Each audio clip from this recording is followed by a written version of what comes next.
Recently I was on the internet and I found what I think is probably the dumbest motorcycle accessory I've ever found. So naturally I ordered it.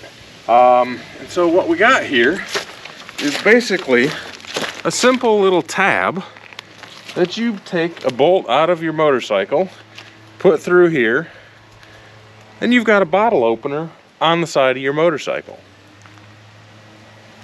Let's give it a whirl.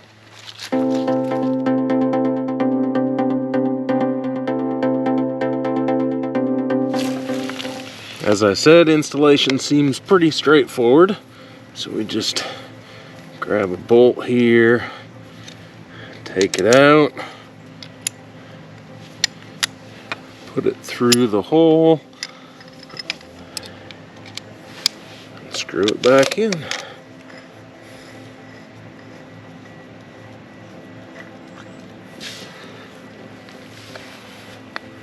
Installation complete. I guess the next natural thing to do is to give it a try. Nice, cold, refreshing beer.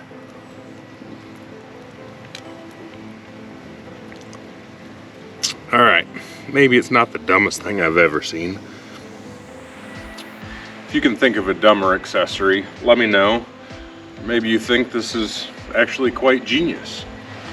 Legal disclaimer, make sure you're of legal age if you're going to consume alcohol. And no matter what age you are, make sure you only drink after you're done riding for the day. Have a great day.